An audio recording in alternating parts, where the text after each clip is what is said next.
What's going on, everybody? Welcome back to another episode of Gaming with the Broscast, episode 276. My name is Harrison. I'm joined by my brother Nick, as always. Nick, how are you doing, buddy? Couldn't be any better, bro. Hey, couldn't be any better. We are in the end game here. This is the last game that we ever need. Yeah. Actually, this in Prime 4, the last games that we ever need, and then the prophecy will be fulfilled. Yeah, it's kind of Would you throw GTA 6 into that mix? Maybe not so, because that was obviously we knew that was happening, and it got announced 2 years ago officially. At this point, 2 years ago, I maybe throw Half-Life 3, even though I'm not like into that franchise. Maybe throw that in as a vaporware game. Yeah, GTA 6 we knew it was happening, but just GTA 5 was doing so well that obviously they're going to take their time. Yeah, exactly. Same thing for Silksong, I guess. It was doing apparently, so well, we'll talk about that here in a little bit. But yeah, we're obviously talking about Silksong. We'll talk about it here shortly. But you and I are both extremely excited, just like most of the internet right now. So, but we'll dive into all the news. We'll talk about some Gamescom stuff, the Kirby Direct, and more. Nick, how was your week? You went on a little vacation to the beach. Yeah, I went to the beach for a week. First week we had our parents and my wife's parents with us, and her brother and sister. That was really fun. And then the back half of the week, our friends came and hung out, and that was a really great time. So it was good to see everybody. The weather was great. Hurricane skirted right past us. So I was talking to Dad. I was like, "You nervous at all about this thing?" He's like, "Nope." I'm like, "Okay, no." The waves were pretty rough, and there were a lot of riptide rescues on Carolina Beach. I think there were like 80 in one day. Jeez. Which is crazy. I mean, I feel like you see the waves and there's a hurricane. Do you think maybe was it like people trying to surf or skimboard or something? Or do you think people are just not using their common sense? I don't think surfing, because like if you get ripped out, you have like a vessel to hold on to. Yeah. So like you're not really, you're not as at risk as you would be otherwise. I think it was just people like, thinking they're not going out that far, and then a wave like crashes, comes in, and kind of sucks them out to sea. Because even when we were at the shore, like just right at the water, we could feel how powerful it was pulling you in. So I could imagine that happening to a kid or even a grown adult. They just step out a little bit too far, a wave hits, and then boom, they're out. As I've gotten older, I'm not as keen on the ocean as I once was. I just. And you don't even have a kid yet. You're getting ready to have one soon, so that mindset is definitely going to shift. I mean, for sure. But I'm not. I like this. We went to the vacation a few weeks ago when I went with our parents. We did the ocean a few times, but it was like the waves weren't super bad. But even then, I'm like you're in constant like fight or flight, because you're just like shark or whatever is coming up. Jellyfish, stingray, whatever it is, fire coral. Don't get me started on the fire coral. Don't get me started. But it was great. Beach was great. Very relaxing. And then got back yesterday and just super, super tired, just exhausted from all that relaxation. Really tires you out. It's true though. It's true. It is true. No, it was just being out in the sun every day, because we were on the beach every single day that we were there, and taking the umbrellas out, taking them in, carrying stuff around every day, drinking a couple of brewskis every day. Of course. It gets to you. So I'm still kind of tired and still trying to get back into it. That's why when we went to the beach, we were technically Sunday to Sunday, but I told Mom and Dad, I was like, we're going to come back on Saturday just because I want that extra day to just kind of relax. And that's good idea. Again, we're complaining about we're too tired from being on vacation, but it is true. Absolutely. Yeah. So, but I had a good time. But how was your week? It was good. Didn't really do much. Just played a shit ton of Cyberpunk. I'll talk about that here in a second, but nice. Just kind of really getting back into the Switch again. Not that I wasn't, and DK definitely got me back, but I've just been kind of playing some other stuff on there, which is fun.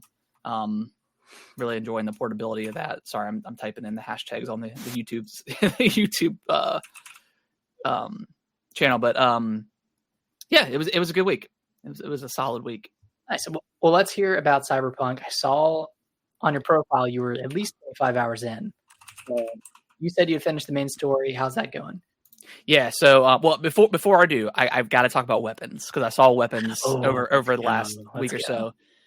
Man, Brittany didn't like it as much. She doesn't like the whole witchy kind of stuff, I guess, going on. And sorry, spoilers for weapons.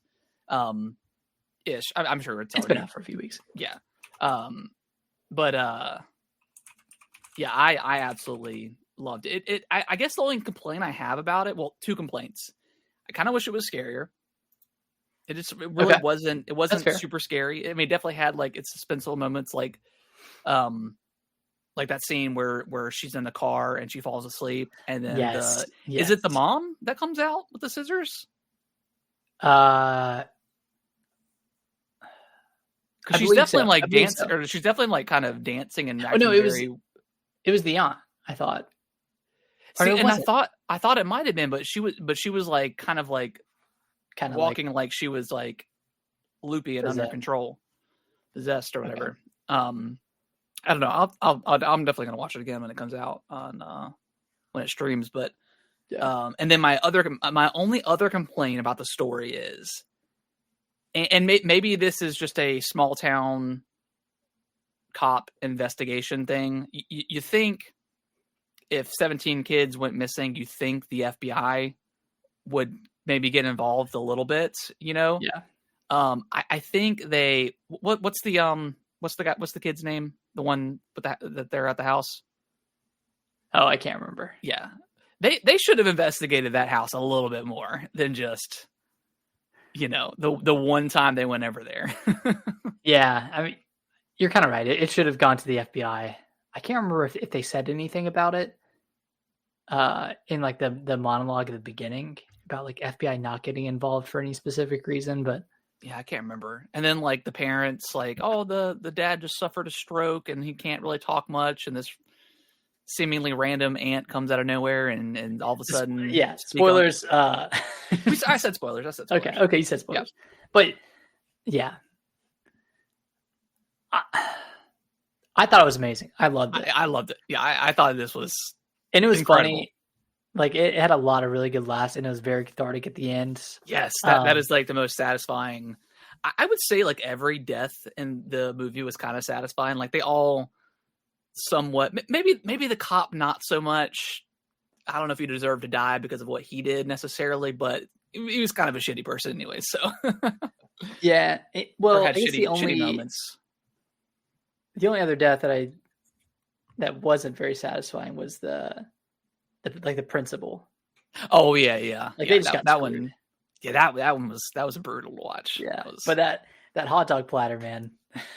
Yeah, this is such a crazy meal. Well, apparently so. I think the director's friend they did like some comedy sketch show, and I think he passed away. And I think the hot dog scene was a reference to one of their skits that they did. Okay, where he's like how many hot dogs do you consume a day? And he's like 7 or something, like, and then that's what. Okay, that makes sense. But whenever that trade, I was like, good Lord, man, like this is so much food, so much gluttony going on right now. Yeah, but yeah, weapons was fantastic. Hopefully, I mean, I'm sure it's been at this point you've probably been spoiled if you're on TikTok or anywhere. But if you haven't seen it, I would highly recommend it. It's fantastic. And it's a huge success, like $200 million in the box office on a $30 million budget. Like that's insane. Yeah, I think they're talking about doing a prequel with Gladys. So I mean, I'll watch it. Yeah, I'll watch whatever this director does now. Yeah, he's kind of like getting towards like Jordan Peele a little bit, where like, okay, at this point, like I'm probably just gonna watch everything this person does because it's been top notch so far. Yeah, between Barbarian and Weapons. Yeah. Both of which like have a very similar level of horror to comedy ratio. I think Barbarian was a little bit scarier. I think so, yeah. Up until the end, and then And then the scariness kind of tapered off. Whereas with weapons, like it's kind of sprinkled throughout, and then it, I guess also tapers off at the very end.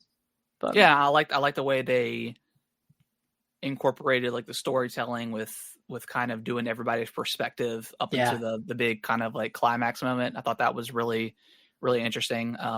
Just top tier movie, man. It was so good. And the junkie eye was so funny. Like, yeah, I'm not gonna get pricked if I put my hand in your pocket. No. Yeah.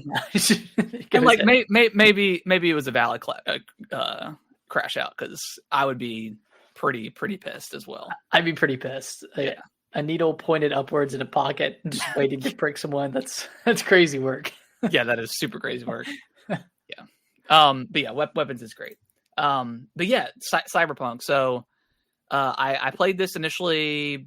I mean, I talked about it before, but played it back on the Xbox whenever it first came out, first night it came out. I didn't really experience too many bugs that a lot of people did. Maybe it was a little bit deeper on into the game where that stuff started happening. I just couldn't get into it. I just wasn't. I don't know what else I had going on in my life, or if there was something else that I was playing that I wanted to spend more time with. But for whatever reason, I just could not get into Valhalla? The gameplay, to the story, to I think Valhalla. I think I was playing Valhalla, which like 90 hours into that game, just ridiculous amount of time. But I enjoyed it. And then obviously I picked it up for launch for Switch 2, because I'm trying to support physical games being on the on the cartridge. Doing your part. Put a few hours into it, was enjoying it, but then I was playing other stuff. DK came out, and I was like, all right, let me dive back into Cyberpunk. And I probably put in, I don't know, 20 hours in the last like week or two. Finished up the main story. I accidentally started the Phantom Liberty expansion. Oh, I forgot you could start it early. Yeah. I just happened to, because and then I went back and looked, and it definitely says like when you're doing the quest, it says Phantom Liberty, but I was just kind of going through my quest log and like, oh, this one looks interesting, and then all of a sudden I'm on the roof, this airplane comes crashing down, and then the text for Phantom Liberty pops up. I'm like, what the hell? What happened? When am I? Yeah, when am I? And then because that beginning of Phantom Liberty is pretty beefy. It's like 2 hours of gameplay before it kind of lets you loose again. Yeah. So you did all that. Yeah, I did all that until I get to the point where I could where I could leave, and I was like, all right. I was like, let me go back to like the main story and finish up some of that stuff. So I've done a lot of the side quests, a lot of like the quests with some of the characters that you meet. Yeah, this game's great, man. I really enjoyed it. And it really, I wasn't loving the combat. It's kind of like similar to Fallout and other first person shooter games like this. Where I'm that first person combat where it's not quite as twitchy as like Call of Duty or something. Doesn't feel super right. But once I got the katana and unlocked like the mantis blades, man, the combat kind of just took over for me. Like I enjoyed it so much. Nice. How is the performance? Are you playing mainly docked? I've been doing a little bit of both. I've been playing on. Most of it has been docked. I will say, I was looking at like the performance. They have a performance mode and a quality mode, like most games nowadays. I guess my TV doesn't support whatever tech they need for me to run in performance mode for whatever reason. So it wouldn't let me switch. Like a variable refresh. Yeah. So I had to play in quality mode. But that being said, like I think it was variable refresh is what you have to have on your TV for it to do it. Weird. So I guess I didn't have it. I've never had that issue with any PlayStation 5 or Xbox game. So I'm not really sure what I was doing wrong if I was. That being said, ran pretty damn good. Like solid 30, I would say. I think 40 is the highest it can get up to. Yeah. In performance mode, but I would say, I mean, there were definitely spots where it did dip, but not enough for me to care or complain. I really don't have any complaints about the performance at all. Even in handheld mode, it definitely doesn't look as sharp in handheld, but that's kind of what to expect with Switch games. But yeah, even in handheld mode, it runs pretty damn good. So yeah, very very impressed by Cyberpunk. Love the story. I didn't love the ending that I chose. That one was kind of a little bit of a bummer, but it's one of those games where it spits you back out right outside that last mission, and you get like some cool cosmetics and powers and stuff like that. I guess full spoilers, but which ending did you go with? So I went with the one where you suppress Johnny Silverhand, and I guess you're siding with Arasaka, like you're trusting Hanako, and you end up, I guess you don't have to. You just get into the Arasaka Tower, and then you fight Adam Smasher, which is a really cool fight, and then you have like this revelation with Johnny, and you say goodbye, and he's not very happy. He didn't like the way he didn't like the way that I chose the ending, and then you go to then you end up in the moon base, and you have to do these series of tests, and then I guess after that happens, I had V like kind of destroy the room, and she was just done with the test, and then she you have an option to transfer your consciousness to a new body, or deny it and go back to Earth, and you have like 6 months to live. I chose the go back to Earth. I think I did that one too. And then you learn that I can't remember his name, but the father that gets killed, he takes over his son Yorinobu's body. Like it's crazy. Okay, I definitely did that one, and then I went back and did the one with what's her face out in the desert area. Panam. With who? Panam. That's the girl that has like the I think it's like the El Corados or something like that. The gang that's outside of Night City. Yeah. Okay. And that one had a cool ending. Yeah. And see, I didn't do that one because Johnny Silverhand was like, you can choose, you could take somebody with you to storm the castle essentially, but they might be at risk of dying. And I was like, well, I don't want to do that. I'll take the lone wolf route and see what happens. And I guess that was not the best ending. Right. Yeah. I remember doing that one. I was like, I didn't love that ending. And I was pretty far with like my Pan Am quest line. So I knew that I could do another ending with her if I like. Yeah. And I think I had exhausted that quest line. Like I did everything, got the tank that you get with her, all that stuff. I don't know if there's anything else after that. But no, it's after. Yeah. If you complete like the Queen of the Highway side job. Yeah. Then you can call Pan Am when you're like at the rooftop. Yeah. And I had that option to do so. So, okay. Yeah. Yeah. That one I liked. That one had a pretty good resolution in my opinion. But yeah, Cyberpunk's great, runs great. I definitely think if you are like myself, or maybe you played it initially on Xbox and couldn't get into it, or you just played it initially on wherever and it ran like shit, because it absolutely did. I think it's definitely worth to pick up and play through. It's fantastic. Nice. Glad I went back to it, because it's one of those games where I didn't want it to be the Witcher situation where I still haven't finished that stupid game. Maybe so you finish the Bloody Baron, and then you say, "Well, that's as good as this is going to get," and then you drop off.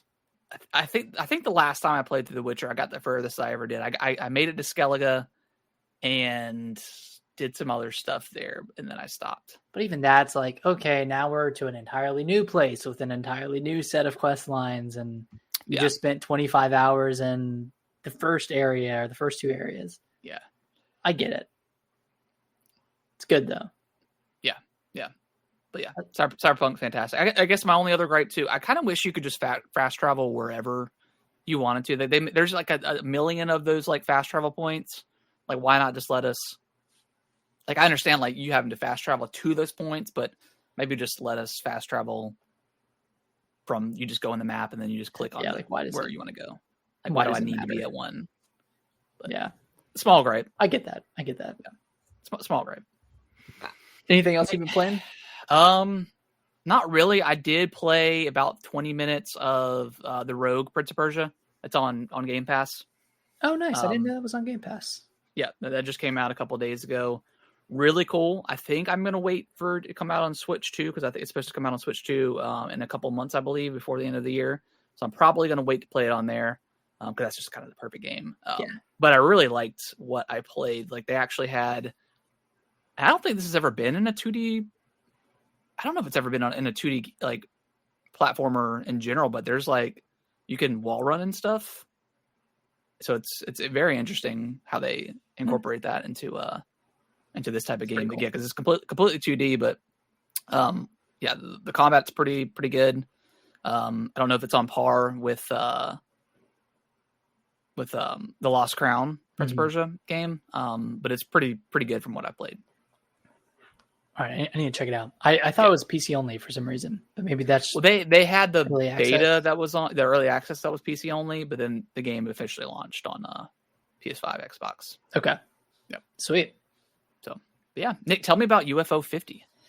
I have been playing the shit out of this game.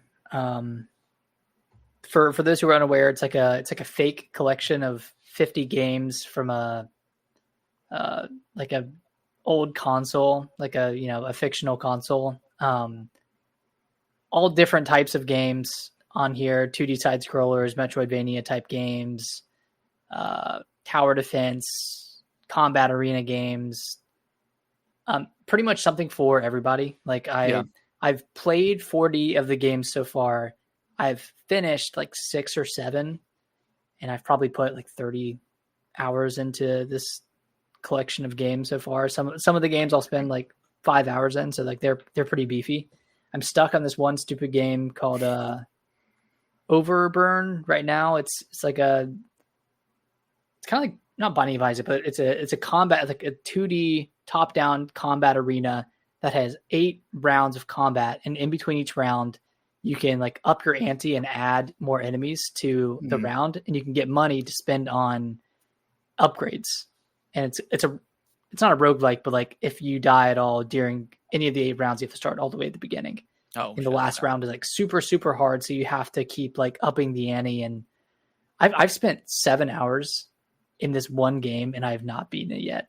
And like, there's really no like substantial progress that you can make because it's all one run. So I feel like I'm just wasting my time playing this because I feel like I'm never going to beat it. And it's starting to get at me a little bit, you know. It's hard to think about it when you're not playing about it. Like, man, I've been so close so many times. Now, in this game, because I mean, I'm familiar with UFO 50, but I haven't played it yet. Do you have to play the games in order to unlock the other games, or you can just play at will? You can play them in any order you want. Okay. Cool. I've chosen to go in like the order that they've presented, but you can like filter it by like, oh, these games have save states or like save state equivalents where when you leave your game and come back, your game is saved. Whereas a lot of other games are like arcade type games where you have one shot and you just start over. So you can, filter those out. Some of the games have sequels. It's really, really cool. I recommend this to anybody.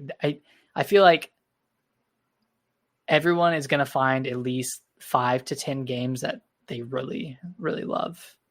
So how many out of the 50 games have you played or finished? I've played 40. Okay, so you've played most of them. Have you played all of them, or are you just waiting until you beat the one to move on to the other? No, I'm not waiting until like I beat any games to move on because I've only beaten like somewhere between 5 and 8 of them. Okay. But I'm just like stuck on this one game, and I'm like, I want to finish this before I move on for whatever reason. I want to finish this so I can be happy again. Yeah, so I can like start enjoying my life again. No, it was like game 34. It was like the 34th game. I played it for like a couple hours and couldn't beat it, and I moved on. And I kept coming back to it. I was like, all right, I got to do something about this. I got to finish this up. I like it. So eventually I'll finish, or not finish. I'll play all 50. Yeah. And then, I don't know, maybe I'll end up playing through between 10 and 15 games. I'm definitely not going to play through all of them because some of them are just, they feel so archaic to control. Like it feels like a 1970s arcade game. And I'm like, I don't have the patience to learn this. I'm we're living in the year 2025. I'm not going to spend so much time on this. No, you can't. But that's been a ton of fun. And then I started a new file in Hollow Knight, and I'm about 4 hours in. This game, dude, it's still peak. It's so good. So I didn't realize you started it completely over. Yeah, I started a new save. Just fun, man. Yeah, like it's got all the Metroidvania tropes. Like, do you plan on finishing this before? Probably not. Okay. I don't want to get burnt out. Yeah, because we don't know. I mean, I'm sure the gameplay is going to be a little bit different in Silksong, but probably not. It seems like it's going to be more acrobatic. Yeah, it seems like it's faster. I bet you'll get a double jump pretty early. Yeah. But like, I just unlocked the double jump in Cyberpunk last night. That was pretty. Oh, that's cool. That's pretty awesome. Yeah. But like pretty early on, you fight Hornet. I was like, man, I'm gonna be playing as you. Yeah, I'm gonna be playing as you in just a week. You'll never see it coming. So can't wait. Yeah, I'm so excited. Well, should we start with Silksong? Should we start with? Well, before we do so, Nick, I got a special game that I want to play with you. Okay. Okay. All right. So in honor of us getting another look at Resident Evil, the first look, right, of Resident Evil Requiem from Gamescom, I'm gonna give you the games, but I want you to do a blind ranking of what you think the scariest stalker enemy is going to be. So a blind ranking. So I'll tell you. Okay. Yeah. So 1 through 5. Yep. And then I'm going to tell you it. I know you would know, but I'm kind of explaining to the listeners. So I'm going to give you 5 games, and then you rank them blindly. So if I give you one game, like for instance, this is not on the list, but like Nemesis, like how scary is Nemesis? But you also have to think about the other ones that I want to name off. So. Okay, I'm ready. Okay. All right. We'll start. Let's see. What do I want to start with? We'll start with Emmy from Metroid Dread. Oh, this isn't just Resident Evil. Okay. No, not just Resident Evil. This is all the games. Not all the games, but okay. So for context, once I name a franchise or a game, the next one will not. There won't be duplicates. So you're not going to get 4 stalkers from Resident Evil series. You're just going to get one across the 20 games or so. Okay, Emmy from Metroid Dread. It's pretty scary. The creature itself isn't scary, but it moves so quick. It's so frenetic. But I'm going to put it at a 5. Okay. I think we're going to come across some scarier stuff. All right, and I'm gonna make a TikTok for this one whenever sometime this week. Okay. All right. Next up, what do I want to go with next? I would say this is probably a classic, The Hunter from Dead Space 1. The Hunter from So not the stalker from Dead Space, the actual hunter, the one that can regenerate. Anything that regenerates, man, is super scary. But the thing about it though is it's pretty easy to kill. Not fully kill, but at least to down. I'm gonna put this one at a 3. At a 3? Okay. Yeah. It's the ones that I can't do anything about. Yeah. Those are the top dogs of fear. Okay. Speaking of ones that you can't do anything about. The Xenomorph from Alien Isolation. Oh.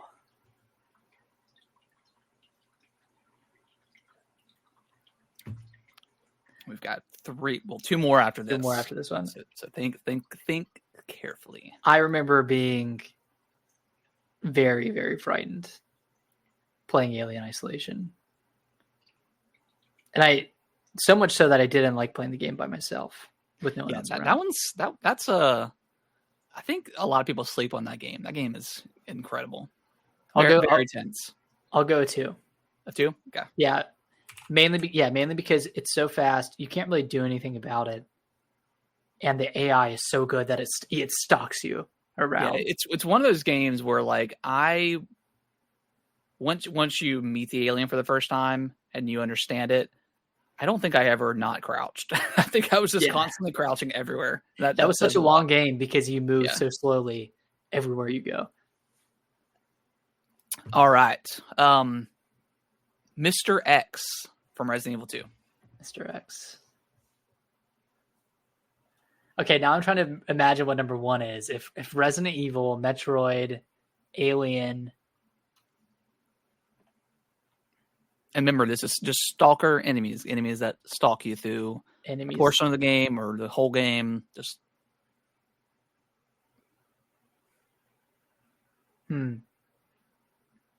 I was also pretty scared of Resident Evil 2.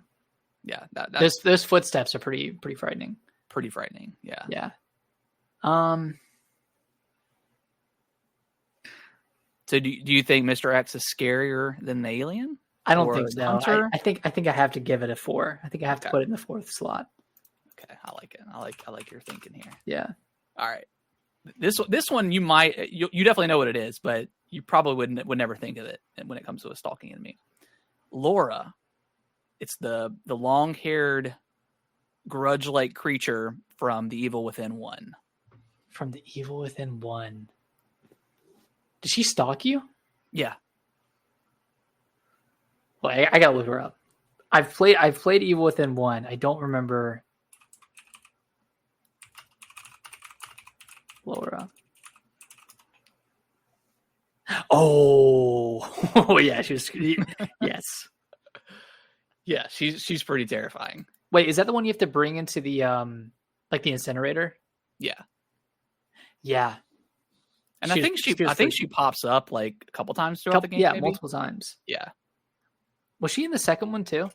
I think she was. Yeah, she popped up at one point because you fight the cubed head guy again. Yeah. So yeah, she pops up again. Yes. Okay, I remember her from 2 because I played that one more recently. All right, I think you made a pretty solid list going off the blind ranking. So we got number 1, we've got Laura from Evil Within, 2, the alien from Alien Isolation, 3, the Hunter from Dead Space, 4, Mr. X from Resident Evil 2, and 5 is Emmy from Metroid Dread. I think if I had to rank it non-blindly, yeah, I would go Alien at 1. Okay. I would go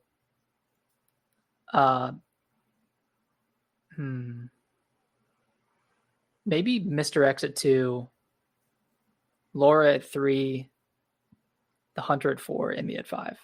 Okay. Solid. But overall, I'm happy with that. Yeah. Yeah. Cool. All right. Well, let's go on to the news, and yeah, let's start with Silksong. Yeah. So Keeley, he was right. Well, he knew, but he had the clown makeup, whatever the emoji was. And he was like, man, is Hollow Knight Silksong going to be it? What is it? Opening night live, and it was there. There was just a trailer. Yep. No release date, but then we got word that there was going to be a special announcement or special trailer or whatever it is on Thursday. Yep. And then the question is, okay, it's obviously a release date, but is it going to be releasing? Yeah. Is it going to shadow drop? Is it going to shadow drop? Yeah. And of course, as we all know now, it didn't, but it's releasing in 2 weeks, which I think is totally fair. I think there's probably some marketing deal stuff that needed to be fulfilled. Like you can't just shadow drop the game, especially all the Game Pass stuff. Maybe that prevented it. Yeah, and that's not as much as they probably don't care. I think dropping it like a shadow that one, if not the biggest game of the year, to shadow drop it during Gamescom, would be kind of shitty. Yeah. Everyone's traveling. Not shitty, but it sucks because everyone's traveling, like you said, and everyone's trying to show off their games at the same time, trying to get people to demo their games, trying to hype them up, and it's hard to do that when everyone's whispering about go back to the hotel and play some Silksong. Right. Yeah, I think our coverage is good for today. We got to get out of here. I'm done. So I think it makes sense. 2 weeks from now, really just a week and a half now is not a long wait at all. Comparatively, it's, we've been waiting for a long time now. So a week and a half, 2 weeks, not that bad. I'm extremely excited. That trailer was awesome. There's over 40 bosses, and Hollow Knight 1, or the original Hollow Knight, had 30. Yeah. So this is bigger. And then this one has 200 enemies. I think the original Hollow Knight had 120, some 130, 140, something like that. So this seems like a bigger game. I think it has more benches, like more save points by a pretty large margin. So, I mean, that just means the map is going to be a lot bigger. And I think that makes sense given the kind of the larger movements you can make with Hornet in this game, like the acrobatics, aerial movement. You need more space to move around. I think, I think it's going to be all worth it in the end. Yeah. Where are you at? What's your hype level? What do you think? I don't know. I feel like I'm kind of like calm before the storm. Yeah. And like, I don't know. I feel like I'm just in that ethereal kind of phase right now where I'm just flying high right now. I'm floating, bro. I'm just floating. Yeah, I cannot wait, dude. I cannot wait for this game.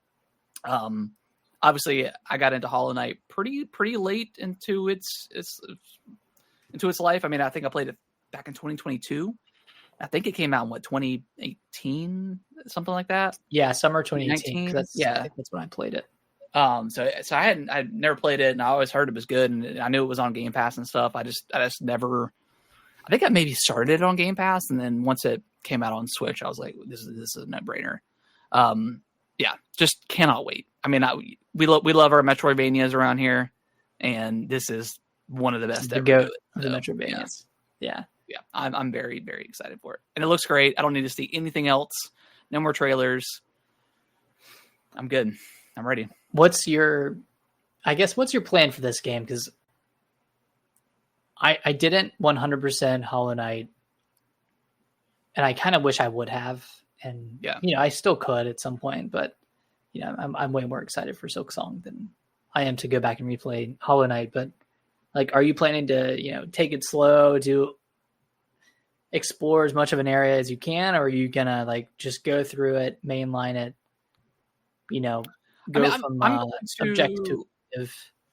I'll probably do it the same way I played the original Hollow Knight. Like I really try my best to get to every single boss fight. There was at one point where there was some ridiculous kind of Meat Boy-esque levels with like that were definitely optional, but they had like the spinning blades and stuff like that. And I tried that a few times, and I was like, "Yeah, this is just not for me." I never completed whatever that trial is. Now I did do like the Coliseum, I believe. I did beat that. So yeah, I'm gonna try. This is kind of my new approach to gaming in general. Is I'm gonna play until I'm not having fun. I'm not gonna beat myself, my head against the wall for some platforming level that. Is going to end up ruining the experience for me if I keep on going. I did that with Mario 3D World, and I love that game. But man, I hate that final sequence. What else does that happen with you for? Wonder, definitely Mario Wonder. While I was trying some of those secret levels, I was getting super frustrated. I don't know, everything else. Like I think I've finished. Like DK was like the most recent one with that one. And I just haven't tried it again.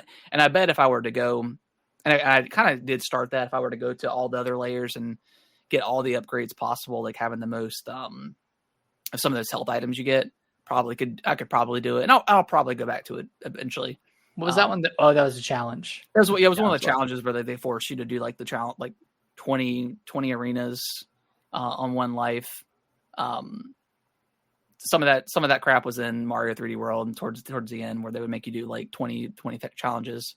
Super annoying, not fun in my book, but I'll probably try again at some point. But yeah, I think just platforming, like those are some of the games where I'm like, if I'm not having fun, I'm just not going to do it. God,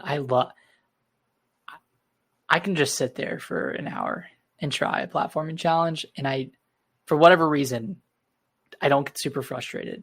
Really? Okay. Yeah. When it comes to like combat related stuff, I think I get more frustrated, but like especially when you die, you just restart at the same, like the beginning of the room or whatever it is. I don't know. Something about it. I just really, that's why I love Celeste so much. Like that's why I loved like 100%ing that game, just because it's got that flow to it Like even if you fall, like even if you fail, you restart immediately. It's like Super Meat Boy as well, where you can try a room 20 times in a minute. 100%ed Meat Boy, but I mean, I did do a lot of that stuff. I did do a lot of that. I mean, I finished that game, but yeah, I don't think I didn't finish the Dark World in that game.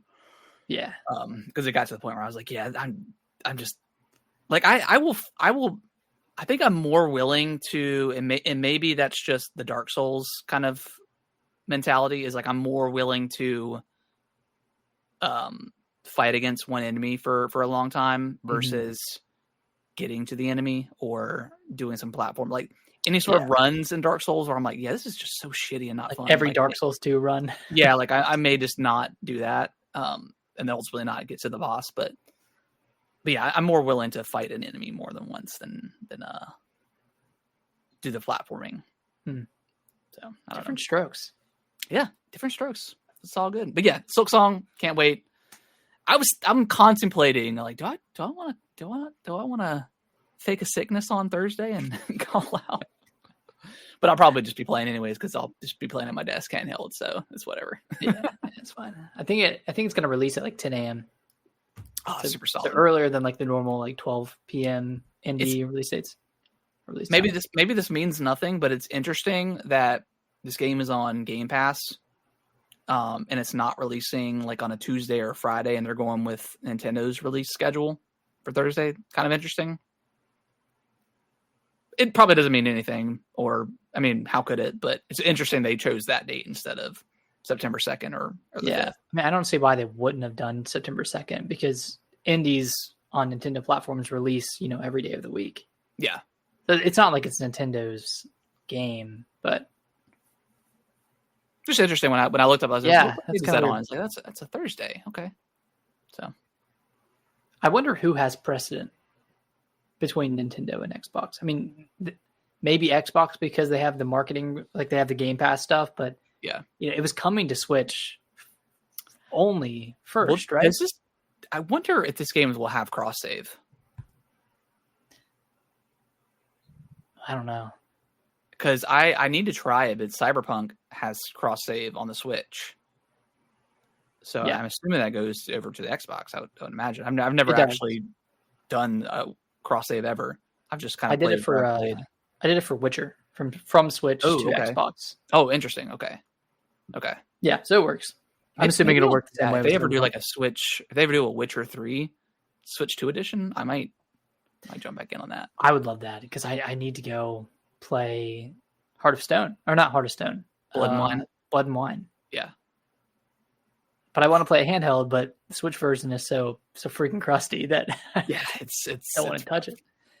It's rough. But yeah. All right, let's move on from Silksong.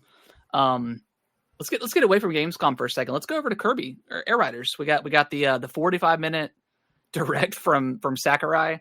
Man, do I don't listen to a lot of Sakurai stuff. Like I haven't watched his YouTube channel. Yeah, I can listen to that dude talk all day. Like he's just got such a way of presenting that I really, really appreciate. It's almost like he's reading the back of the box. Yeah, in a fun way. I don't mean that. Yeah, negatively, but he just went over like every part of this game. Like it has started with the racing portion. Sounds like there's a lot of like variability between the characters. Yeah, the like the mounts that you're racing wanted on. Maybe from more out of Mario Kart than, and he made that joke. He's like, why wouldn't you just play Mario Kart? Yeah. Yeah, I love the presentation. Like I loved how like every character reveal was like a Smash reveal. Like I thought that was really cool. Yeah, I mean visually it looks great. That being said, I'm not super excited. I'm just not a big racer guy. And well, that's what the city trial is for. Yeah. And I don't know. I know the original had like the weird kind of like JPEG images that you pick up for like power-ups, but that still looks a little bit weird to me. Yeah. I don't know. I think this is going to be a pretty hard pass for me. And unless just the reviews come out and they're just outstanding, 10 out of 10s across the board. And it's there's maybe more content that we're not aware of, which Sakurai did say that we're going to get more kind of drip feed news with the game that he could probably just go on Twitter and say, hey, because they have a Twitter now that, hey, here's a new feature about the game that you didn't know about. So hopefully there's more stuff to do. I think we'll see a story mode. Yeah, because like the city trial stuff, it looks cool, but like that's like a one and done for me. I don't know. I couldn't see myself playing that for hours and hours. Maybe I'm wrong, and if I actually were to play it, that would be cool. That being said, I think this game needs a demo. Yeah, or a weekend beta test or something like that. Right. I think it needs one more mode, because like at this point, from what I know about Kirby Air Ride or Kirby Air Ride on the GameCube, is that what it has now is kind of equivalent to what it had then. Yeah. Just looks prettier, probably plays better. Yeah, but it doesn't seem like they're adding any new modes as of yet. I mean, I think that's going to change. There's still three months until launch, so and it's $70. I don't know, man. I think there will be more announced that will make it worth it. I mean, it's going to be a definite pass for me at the time of release, but I might pick it up, during the holiday or something. Yeah. If it reviews well, like this is one of those games where like I would want to look at reviews. I'd want to see how the gameplay works. I mean, even though Sakurai spent 45 minutes explaining that, I want to, see it kind of pan out in a different way, and then see if there are any new modes and how especially how the progression looks. Yeah, I think if they could give me more, like if they gave us like kind of a hub world that Mario Kart gave us, but just have actual stuff to do in it, that would be cool.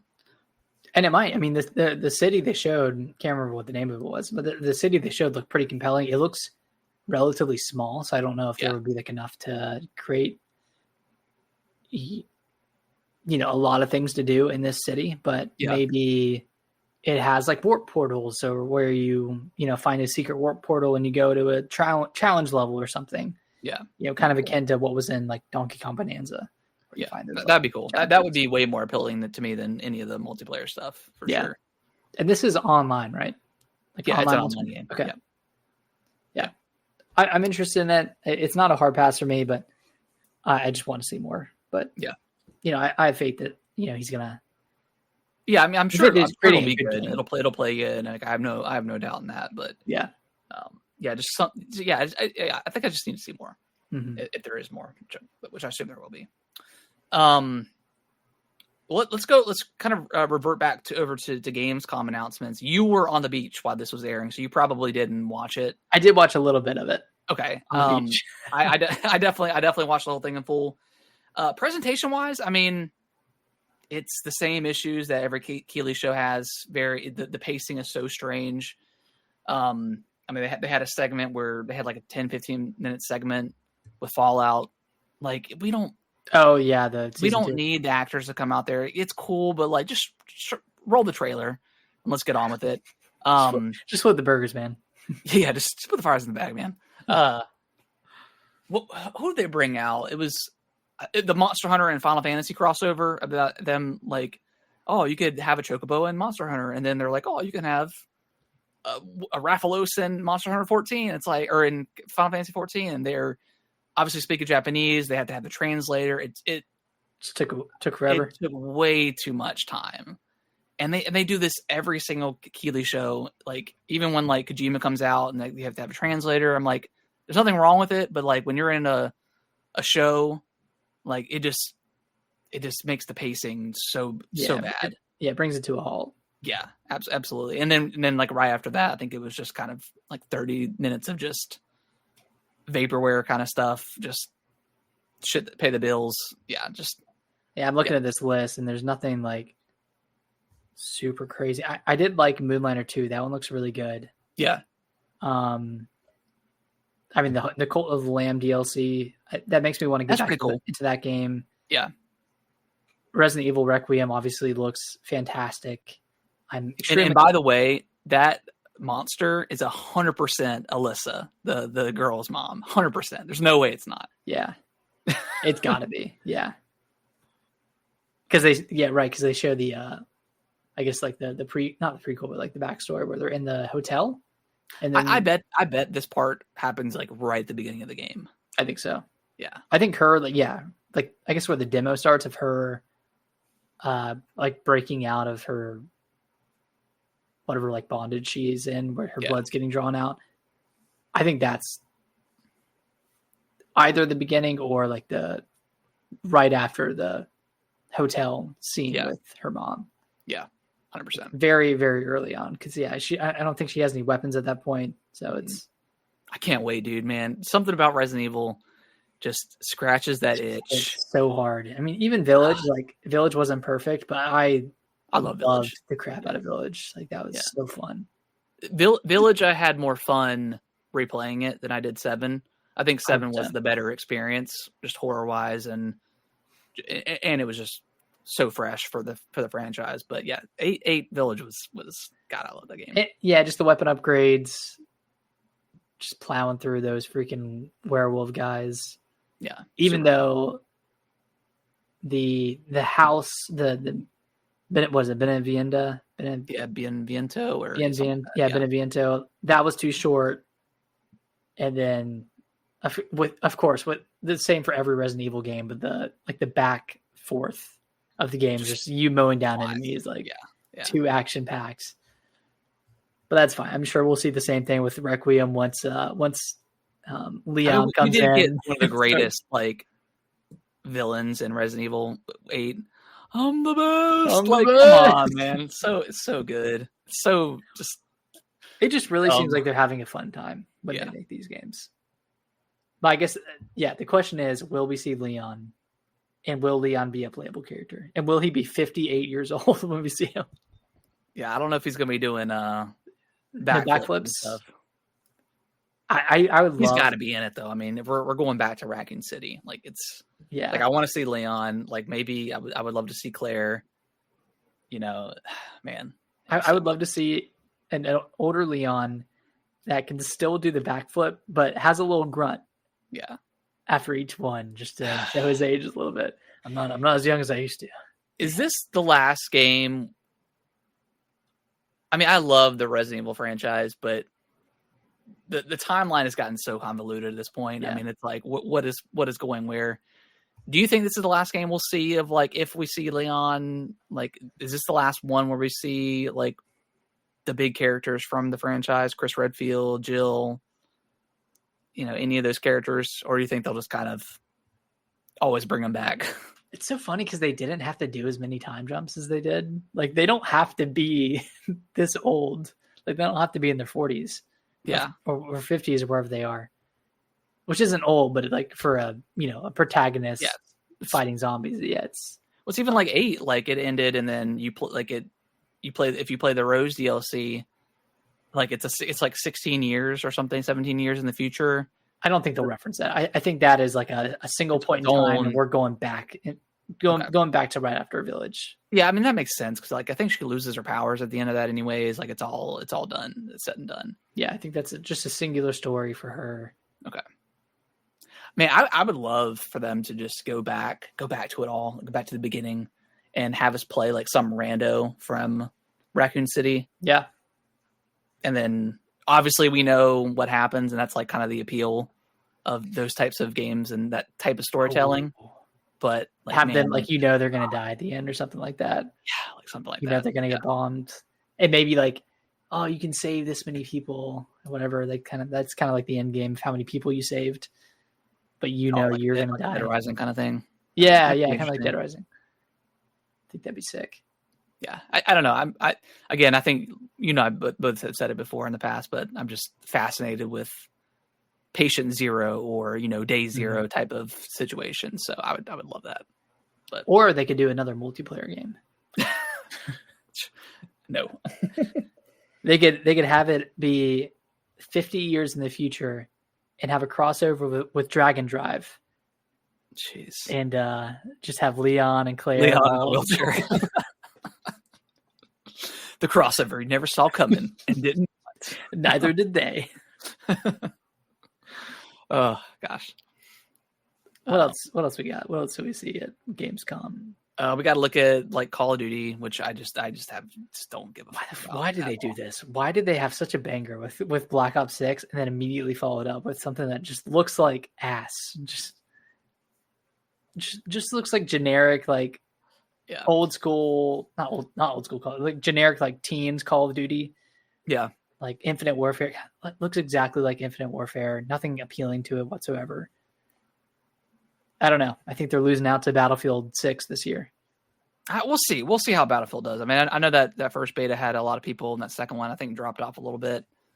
Yeah, we'll see. If I'm gonna play a military shooter this year, I think Battlefield is what I would rather play. But I'm not paying $70 for it either. So I guess I'm not gonna play it. Yeah. Although I think I think it's since we're part of Game Pass and like we're part of EA's play thing, I think we get like 10-hour trials of their games. So maybe that'll be all I need. Yeah, exactly. it's just the amount of time I need. Yeah, to beat the campaign and then play a couple of multiplayer levels and that'll be it. Pour some out for Chronos. That one was shown again, but it's releasing next week. September 5th. That's such an unfortunate release date for them. I'm gonna pick it up. I'm still gonna pick it up next week. You think you'll pick it up even if it reviews somewhere in the 70s? If it reviews in the 70s, probably not. Maybe not immediately. But I'm also very curious about the Switch port. Like, I hope the Switch 2 port is really good. Apparently, it runs really well. Okay, well that's good to hear because I would definitely prefer to pick it up there. Oh yeah, that'd be great to have a Dead Space like horror game on the Switch too. That'd be awesome. That'd be awesome. Also, why is Dead Space 1, 2, and 3 not on the Switch? Like, what are we doing? I mean, you could put one remake on the Switch too. Like, it would. Yeah. I mean, you probably have to scale it down a little bit, but anyways, I digress. It'd be fine. But yeah, that game looks great. Very, very excited. It's crazy like how Bloober went from like, the the medium was like a cool concept, but this medium, but it was very, very, very mid, very medium. But Silent Hill 2 obviously just kind of kickstarted them. It kind of like changed like their trajectory a little bit with that, or not even a little bit, just a ton. So very excited for that. We got another look at Silent Hill F. What did that trailer do for it? Are you more excited for that game? Less excited? I don't know if I saw this trailer. I need to watch it, but I'm very much pumped up for this game. This is October, right? Yeah, sometime in October. Okay. Yeah, I'm hyped up. I mean, excited for that. Yeah, at this point, anything Silent Hill, I'm very much excited for. Yeah. Lords of the Fallen 2. That was fun. That one looks really cool. Yeah, I have Lords of the Fallen on PS5. I need to play it. I got like halfway through because they had like the big 2.0 patch that just came out like not too long ago. That I played it after that. Okay. Yeah, I mean it plays well. I was playing it right before Shadow of the Erdtree came out, and then obviously I pivoted to the much better game. So. Yeah, but it's good for what it is. Okay. Yeah, that looks really cool. The big end game was Black Myth Zhongwei. Oh yeah. I'm excited. I think I'm a little bit more higher on Black Myth than you were, but I'm excited for that. It's going to be years away for that game. You think it's years away? I think it's probably. I mean, maybe I don't know. Maybe they can. Maybe that studio has some juice in them that they can kind of churn out these games pretty quick. I bet they will. Are they doing DLC for Wukong? I think they are. Okay. And I think this is Wukong. Did that come out on Xbox? I think it's coming out. It's releasing like real soon. Yeah, it's come. When is it coming to Xbox? August 20. Oh, it's already out. It's already out. Okay. Yeah. Oh, exactly 1 year later. Game side. Because it was a timed exclusive, of course. Yeah. But this is a story. Black Myth Wukong's team puts DLC aside to prioritize new game. Okay, so maybe no DLC then. While the DLC was in development, the developer wants to prioritize its new game for now. It might come out at some point, I guess. I don't know. Either way, I'm pretty. It looks. I mean, that game still looks incredibly gorgeous. Listen, I liked Black Myth. I thought it was a great game, but it had 2 shitty chapters near the end. Yeah. In my opinion, Yeah. I know you don't fully agree, but yeah, I mean, especially like the last one where you're like, it was a cool area just because you get to fly. But if that wasn't a part of it, it would have sucked. Yeah. And it's called, it's so funny. I saw this the other day, but the chapter 6 is called, the title of it is Unfinished, which is very much evocative of what that chapter feels like. Exactly. But yeah, like the mythos of like the Black Myth, the newest one, like it looks really cool. So, so yeah, I'm excited for it. Yeah, I mean, maybe you're right, and maybe they can just churn out these types of games real quick. I don't know. Yeah, maybe 2027. Maybe is when we when it releases. I could definitely see that. I mean, I think we'll see that in like Stellar Blade 2 in 2027. Yeah, the Goon Man gone goon. It's the year of Goon. I love Stellar Blade. I thought that game was fantastic. Dude, Stellar Blade was awesome. That combat was so good. Yeah, that was awesome. Yeah, Gamescom opening night live. Yeah, not a ton that was excited for. But you know what? Can't be too bad about it. You know? No. I'm not. Yeah, I'm not gonna sit here and like rate the experience. But yeah, that's what I kind of expect from Keighley shows at this point. Just some good stuff in there mixed with a lot of bloat. Right. And the pacing is going to be terrible. Gotta pay those bills, man. Got to get those ad slots. Yeah. Crimson Desert still looks like a game that shouldn't exist. That got delayed, right? It got delayed until January. Yeah. I don't know about that one. That one just looks too good to be true. I bet that gets delayed again. I don't know. Who knows? They said they're doing it for like polish reasons, so yeah. I don't know. We'll see. Let's see what else we got. So this comes from new week, new direct rumors. So this comes from Switch Force, which he correctly predicted the indie showcase. So he's back again. Yeah. Okay. Sorry. Go ahead. No, he's just the one that said that it was going to be like a 3-tiered strategy for them. Yeah, direct or whatever, partner direct, and then the Indie World Showcase, and then a general direct sometime in the future. So we'll see. I'm still, and he said it's rumored to come out September 12th. I think it's going to be a mainline. It's a Friday. Yeah, it's a Friday, which is weird. Also, excuse me, isn't Mario's 40th on the 13th? It is. So is he thinking like maybe direct Thursday, which would be crazy to put it out on 9/11? I mean, it's Japan, obviously, different, but still, it's like they've had directs on 9/11. Have right? They? I mean, they delayed the direct for the Queen's passing, for God's sake. Okay, but 9/11 didn't happen. Well, right, hasn't happened in 20-something years. So yeah. I mean, they've delayed directs for earthquakes, tsunamis, and the Queen's passing, which is like a crazy lineup. Yeah. I mean, so we're thinking maybe a general direct the 11th, and then a Mario direct 12th. I think they would have a Mario direct the week before, early September, prep up for a release later on in the month. Because I feel like if they had a Mario direct midway through September, they're not going to shadow drop, Galaxy 2 remastered or whatever. I feel like they'll give it a couple of weeks to for some sort of marketing. Yeah. I don't know. I'm still I know right now Nate the Hate is kind of the number one guy, but I'm still you got to take this stuff with a grain of salt, right? And what I've noticed, and maybe this is a very hot take for what I'm about to say, but Nintendo YouTubers have the biggest fucking egos on the planet. And I don't know, maybe we're trying to get to that point with Switch Force. I've never really watched his content, so I don't really know. I know he's a news channel, but I don't know. I've seen him a lot on Twitter here recently about, it's like, yeah, this is definitely happening. This is definitely happening. This is the plan. This is the plan. I'm like, okay. All right.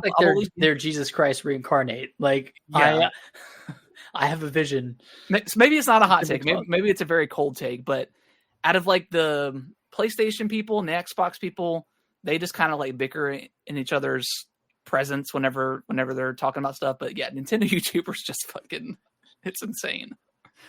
I think it's right though. Like VGC corroborated the Yeah. rumor. They're also saying that a direct, but of course it is, right? Because a direct is always in September. Like that is like the easiest guess to make in the entire, like except for last year. That was the only year they did not have one, I think, since they started doing these presentations, and they obviously had like the double one in August, right? Last year, or was that October? They had the double. I think it was August. Okay. Yeah. And then we didn't, and then it was radio silent for until January. And they have not had a direct on 9/11. I did look it up. They've hovered around it. They've hovered around it. I mean, I wouldn't be offended at all. I'd be offended, actually. Would you? No. Yeah. I mean, I don't know. Like, there's probably some, like, every single day in the calendar has probably got some sort of horrible thing to happen. So it's impossible to kind of navigate unless it's like in real time or it just happened. It's like, okay, maybe we don't do. Now, if they have a direct on January 6th. Where were you on January 6th? That's when you're playing with fire a little bit. Exactly. And if it's a heist game or some sort of, okay, I'm going to stop. It's going to be the best direct. I heard it from my people that it's going to be the best direct ever. My people tell me it's going to be massive. It's a massive direct. I love it. Well, we'll see. We'll see. We'll see. It's very, if I was a gambling man, and I partake sometimes, I would say that there's probably going to be a direct in September. I would even say there's going to be 2. Yeah. And I'd bet my life on that. Bet everything. Bet everything on it. No, I mean, it makes sense. Yeah, Mario's 40th. I mean, are they going to do something crazy for it? Probably not. Will they? Maybe they'll re-release the All-Stars 3D trilogy or Mario 3D All-Stars and add in Galaxy 2, make a Switch 2 version. Yeah. Have Sunshine run at 60 finally. The Mario movie comes out next year, right? Yeah. Maybe we get a trailer for that. Maybe we see Mr. Chris Pratt himself. So I played every single game ever. Is he also Trump? I didn't mean for him to sound like Trump. I feel like accidental Trump is the easiest impression. That was the best. That's what they tell me. So yeah, I could see a Mario trailer. I could see. Is it just a rumor about the Galaxy 2 thing, or is that just pure speculation that it's needs to happen because it should happen? I think it was like I think some kind of rumor, and then it's mostly speculation, and also just like, what else would it be? Yeah, unless they show off the next 3D Mario, and that comes out like maybe, I don't know, early next year or sometime. Yeah, that could be a possibility. But also, it's like, do you want them to announce another game where we're still looking for release dates for these other games, unless they do the direct Not first, really. and then they kind of tease us with something Mario related? Yeah, I almost want them to do a general direct, like the first week of September. Yeah, get the release dates for Metro, like really just for Metro Prime 4. Yeah, that's all I want at this point. That's all I care about. Like, is this game real? Yeah, is it gonna suck? Maybe. Who knows? And then get whatever Mario stuff we're gonna get. Maybe we get like a 2D collection, which sure. Yeah, I'm not as high on the 2D stuff. I never really had like a fond. I mean, I really didn't play him. I mean, I had a couple like on the Game Boy. Yeah. But, that was I was never big into the 2D Mario stuff. Just don't love the way it feels. Yeah, it's like fast and floaty. It doesn't feel like as precise as maybe something. I don't know. Maybe that's probably wrong. But and then last up on our news here is we knew it was coming, but we just didn't know when. And they chose to do it the week of Gamescom. But PS5 is getting a $50 price increase.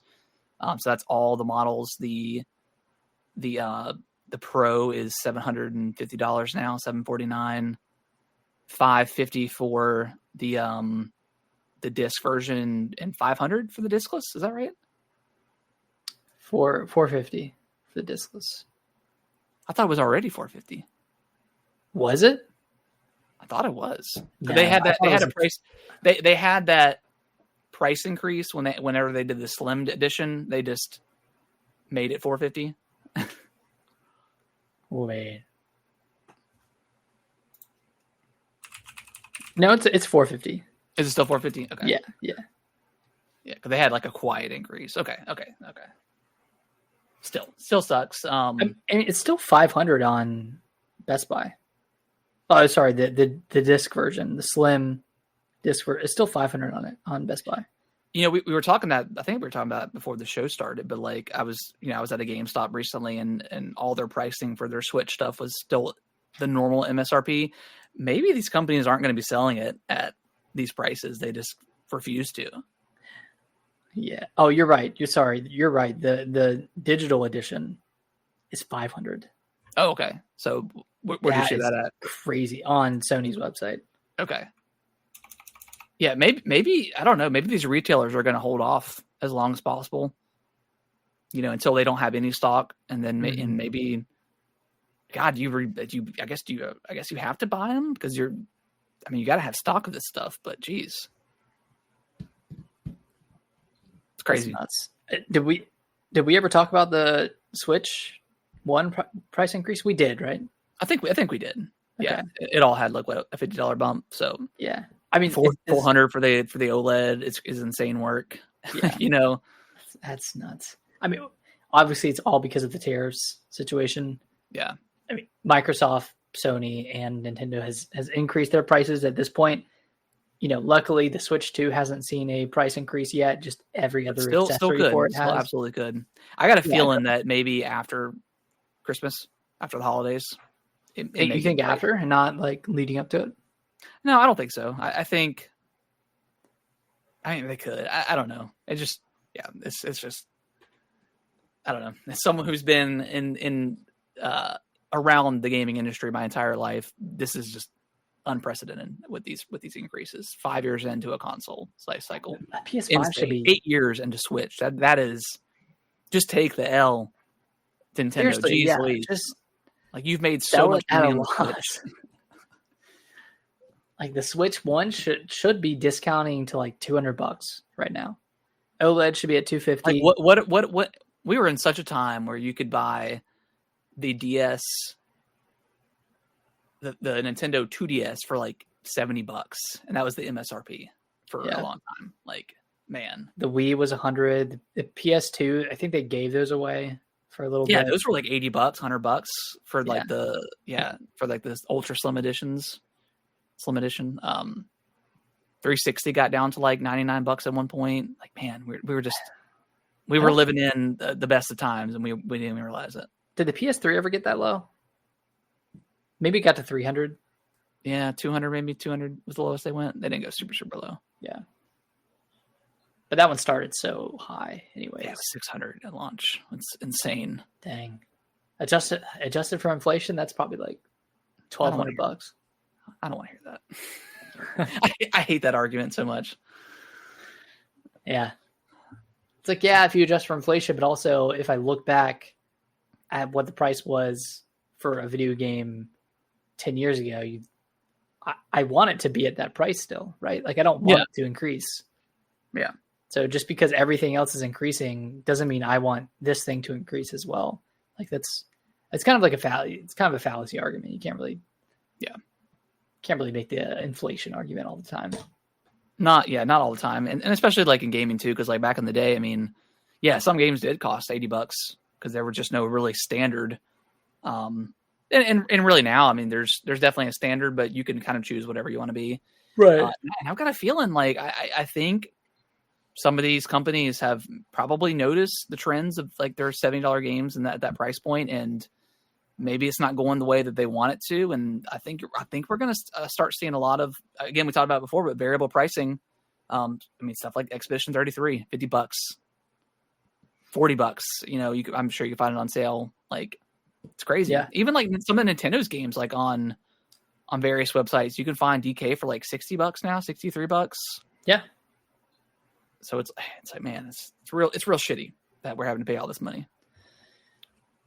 Yeah, I mean, I guess it's good because this is a product of people just speaking with their wallets and choosing not to buy, $70 games, $80 games. I don't think.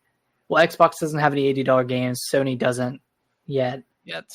Nintendo has like their stupid Switch 2 edition games, like the Kirby's and the Mario parties that have no justification being $80, even if the base game is $60 and this is a $20 DLC. It's like you don't add it like that. Like you don't treat it like that for a game that because nobody has ever did that before. Like you look at every other company that's had a game launch on one platform and then a year or two later it launches with the Game of the Year edition back in the day, or the complete edition or the definitive edition where it has the DLC included and it's $60.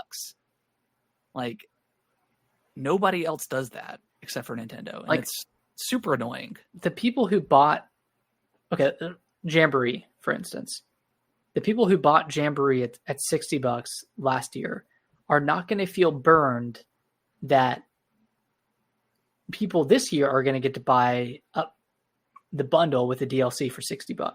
Yeah. That's just how things work. The course with games. Because games get discounted all the time. Discounted, they get DLCs, and that's the incentive for double dippers maybe that want to play the same game with the DLC on something new instead of just buying or just new people's. It's like, I heard BioShock was incredible. Let me buy BioShock with the DLC, on the PS3, with all that included, and it's still the same price as it initially launched at. They're not going to charge you extra just because it's something. Yeah, it's very, God, it's so frustrating. Yeah. So annoying. And yeah, I guess it was just different on the Switch 1 era because they had like their expansion passes that they had for a lot of their games, which was $30 and had different waves. And like, that was fine. I wasn't upset about any of those. And a lot of them had really good DLC, like Xenoblade Chronicles 3 had, great it was DLC most of it was like shitty cosmetics until like the last wave. And then it was the actual DLC. Which is fine. I mean, that most expansions, most DLCs are $20 to $30. I had no problem with that. Even if they did do it like day one, it's like, you can buy the DLC now, get wave 1 now. It's like, well, I'm not going to. We're teetering on the line of like, should have this just been on the disc? But we've always had that argument since DLC originated. And it's like, okay, this probably like no game should be launching with like extra content. And it's not on the DLC. And then like a lot of the times, like, especially like back on the 360 days, like you would buy the DLC day one and the download is like 30 megabytes. So it's like, this was literally on the disc already. Yeah. And you're making me pay to unlock that. That's super shitty. Yeah. It's all shitty. I guess it's similar. Like theoretically you could buy the Switch 1 version of Jamboree and choose not to upgrade it. But yeah, or try to find it on a deal or something, right. And that's also the part that sucks is because Nintendo's games hardly ever go on a discount. And if it does, it's a $15 discount maybe. Yeah, 15, 20, $30. Yeah. That being said, I'm excited for Starcross World. Very excited for that later game. This week. It's going to be fun, but I've already owned that game. So yeah, it'll just be a $20 purchase. I was really hoping that all of the Switch 2 edition stuff was going to be included with NSO. It really should have been. Yeah. In my opinion. Like that would have been awesome. At least like the launch stuff, like the launch window stuff, like Jamboree, Kirby, Zelda's already are, yeah, all that should have been included, I think, in my opinion. Yeah. But it's Nintendo and they can kind of do whatever they want. Yep. And will.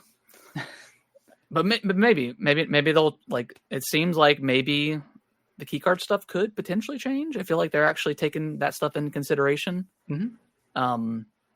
But we'll see. We'll see.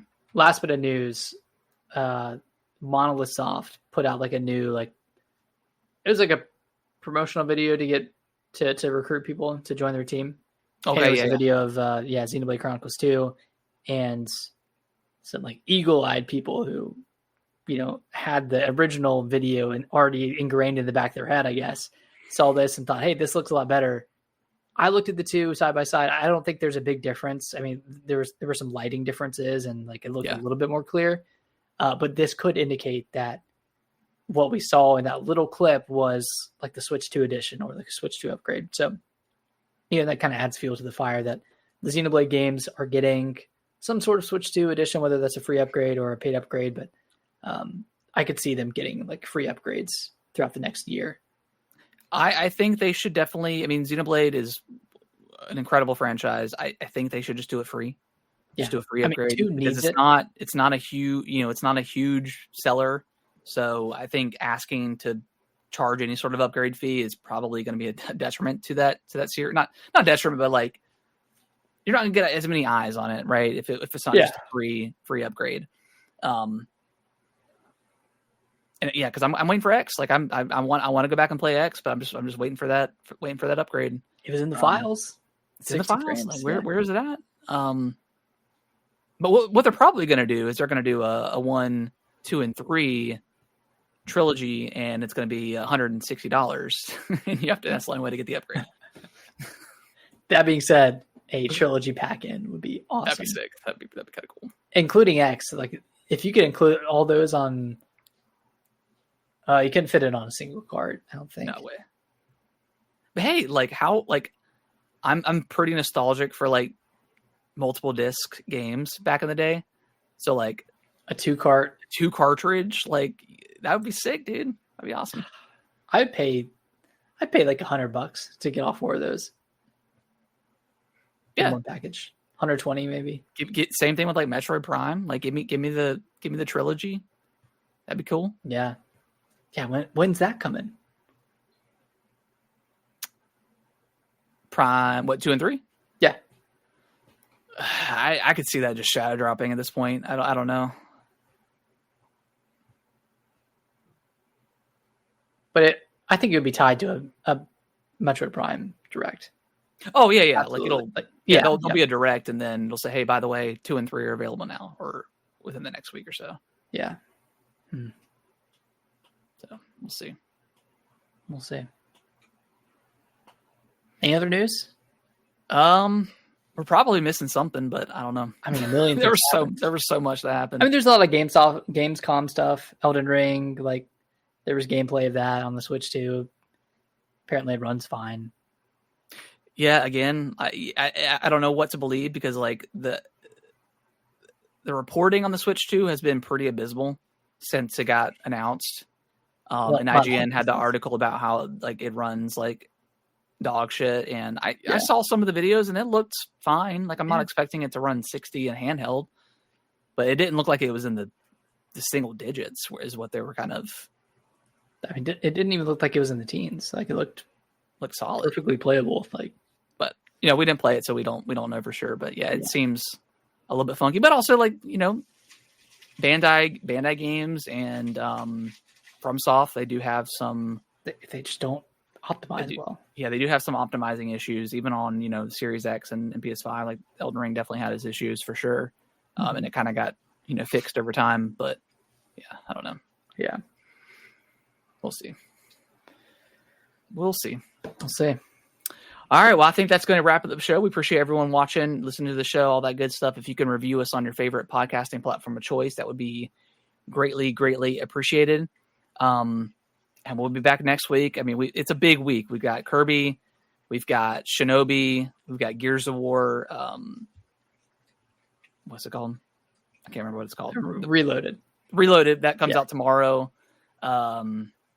Metal Gear Solid Delta is out this week, which I want to play, but I'm going to hold off until the price drop. Is it $70? It's 70. I want to play something on PS5, but we got Yote coming out pretty soon, so maybe I'll just wait for that game to come out. Yeah. But because my PS5 has been pretty dusty here recently. Quite some dust. I think the last game I played was it Metaphor? Metaphor. Year, back in January. you need to dust it off and play some Astrobot. I did. I did play. Oh, you did play those? Okay. Yeah, I've not finished them, but I played through like the one challenge world that had the 5 levels, and then now I'm on the other piece of DLC with like 8 levels. Okay, cool. Very good so far. Very good levels. It's solid. It's solid. Is that it? That's out this week? I'm sure there's other like. Helldivers 2 is on Xbox. Helldivers 2, that's right. That comes out. Is that tomorrow with Gears? Yeah. Okay. Shaking hands. I wonder how that ODST stuff is. It's probably pretty fun. Yeah. I'm about to dust off some Helldivers. I literally bought that game and played it twice, I think.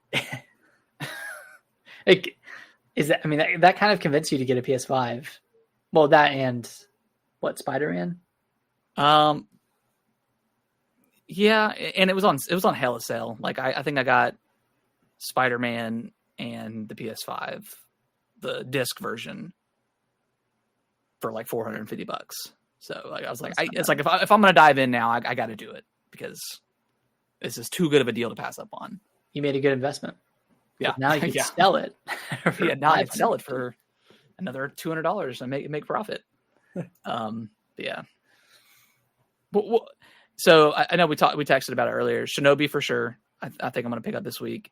And I'll definitely play Gears tomorrow at some point. Yeah. And then Kirby. And then the Kirby. Yeah. Yep. I think that's it. Yeah. Do we know how long Shinobi is? I'm not sure. It's definitely level based. It's not like an open. Okay. It's not like a Metroidvania. Yeah, there's definitely like it has elements I think of Metroidvania in there, but it's all level based, so it's not like an open map or anything like that. Okay, it's between 10 to 14 hours. Oh, okay, that's perfect. Perfect. That's definitely doable before because once Hollow Knight comes out, I mean it's over. Everything else is getting pushed aside. I don't know. I'll definitely pick up Kirby for sure and play through that, and then Shinobi.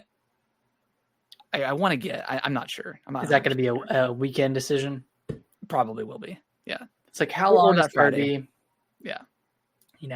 Could be a few We'll see. Yeah, that's the thing. Is like we don't know too really much about it. About this. Even with that 5-minute trailer, there. It's like I bet we'll get world's an overview trailer maybe tomorrow. Well, we already got one. Did we? Maybe I didn't watch it. The one that I did watch 3 new mouthful abilities. Yeah, mouthful modes. Yeah. Okay. All right. But I guess we don't know how many levels have like the star-crossed sections to them. Like, is it? I could get like 5 hours out of it. I think I'd be good.